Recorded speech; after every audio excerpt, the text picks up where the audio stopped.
We have traversed the radioactive deserts of ancient India, decoding the metallic Vimana aircraft and the sophisticated mercury vortex engines that once dominated our skies. We have accepted the chilling reality that the gods of antiquity were not mystical spirits, but extraterrestrial military commanders wielding high-tech weaponry and strategic intellect. But as we look deeper into the annals of global history, another entity emerges. A creature present in every culture, on every continent, from the frozen, jagged caves of northern Europe to the golden, sprawling palaces of imperial China. It appears in the obsidian carvings of the Aztecs and the clay tablets of the Sumerians. We call them dragons. Mainstream academia wants you to believe that dragons are merely a byproduct of the human imagination, a clumsy synthesis of mismatched dinosaur bones and a primal, mammalian fear of snakes. But ask yourself, why would civilizations separated by tens of thousands of miles of impassable oceans and mountain ranges, with absolutely no means of communication, describe the exact same entity with such haunting consistency? Why does every corner of the globe speak of a creature with reptilian scales hard as reinforced steel, the ability to dominate the heavens, and a terrifying breath of lethal, incandescent fire? Today, we strip away the veil of folklore and fairy tales. Dragons were not mythical monsters born of superstition. They were biomechanical units, living weapons engineered through advanced extraterrestrial synthetic biology to maintain control over the Earth during an era when heavy industrial machinery was either too costly or too conspicuous to deploy. Let us look at the stark contrast between the European dragon and the Asian dragon. This is not a mere difference in cultural artistic style. It is a fundamental difference in technical models and operational intent. It is the difference between a heavy battle tank and a high-altitude surveillance drone. The European dragon, a massive winged beast with a heavy, muscular frame and a violent, territorial temperament. In ancient Western texts, these creatures were almost exclusively found in deep, dark caves or remote, inaccessible mountains, guarding vast hoards of gold and precious minerals. Through our technical lens, this is the heavy tactical guard model. Their massive bodies were not built for graceful, soaring flight, but for short-burst, high-impact combat. Their fire was not organic flame produced by digestion. It was a high-heat plasma weapon. Imagine a biological organism equipped with an internal chemical reactor, capable of synthesizing and storing volatile gases. When pressurized and expelled through a specialized organic nozzle in the throat, and ignited by a high-voltage bioelectric discharge, it creates a plasma stream that can melt solid granite. The scales of a European dragon were described as impenetrable by any sword, spear, or arrow of the era. In reality, this was a form of bioorganic nanoarmor, a composite material that was both living tissue and structured mineral, capable of self-healing and dissipating extreme heat. These dragons acted as biological tanks, the ultimate autonomous deterrent against any human tribe that dared to interfere with the mining operations of the gods.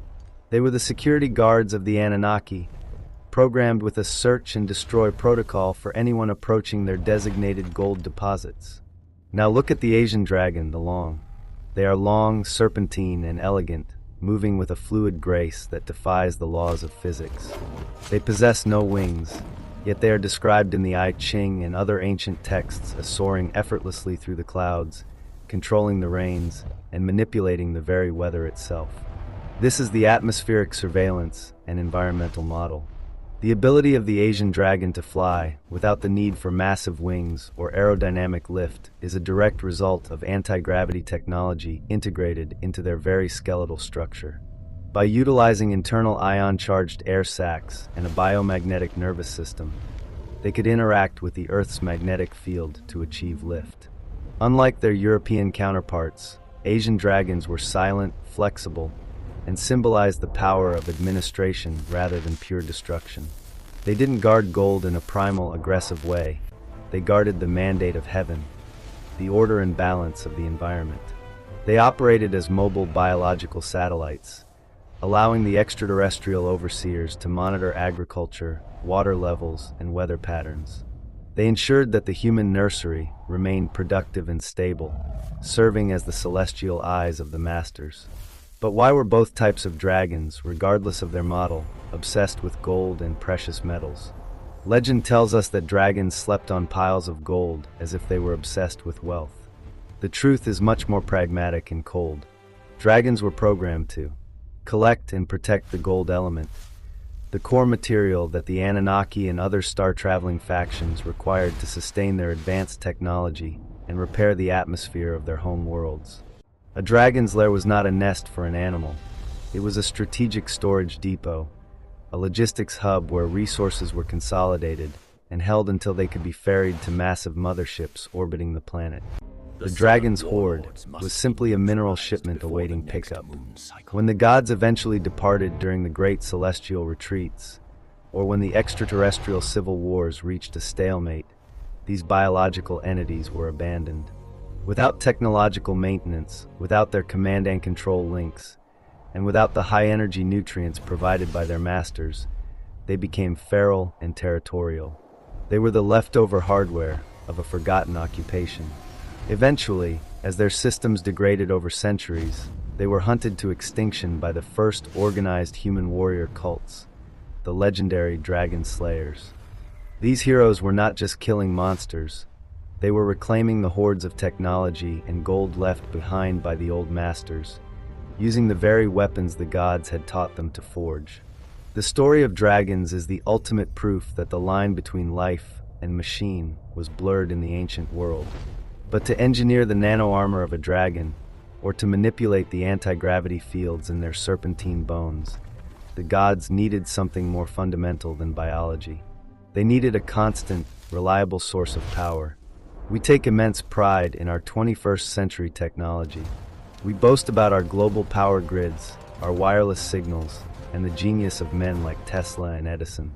But the reality is that we are merely scavengers, picking up the broken, rusted scraps of a fallen empire that mastered electricity, computing, and sonic energy thousands of years before the first modern textbook was ever written. We are a species with amnesia, standing in the ruins of a laboratory we no longer know how to use. Have you ever wondered how the ancients carved the massive tombs of the Valley of the Kings, cutting through solid granite hundreds of feet into the earth with absolute precision, yet left not a single trace of soot or smoke from oil torches on the pristine white ceilings? How did they perform complex cranial surgeries or electroplate gold onto intricate jewelry using a method we call electrolysis today? A process that requires a steady, controlled flow of direct current. The truth does not lie in magic or in the supernatural. It lies in plain sight in strange, unassuming ceramic jars found in the ruins of the Middle East. Objects that mainstream archaeologists, blinded by their own dogmas, call scroll containers or storage jars, but which any first-year electrical engineer recognizes instantly as galvanic cells. Prepare for a total cultural and scientific shock. We are leaving the world of biological monsters and fire-breathing machines to enter the secret power laboratories of prehistory. We are about to uncover a world where the pharaohs possessed electric light, where the high priests were the secret engineers of a global power grid, and where the gods ruled through the power of the electron.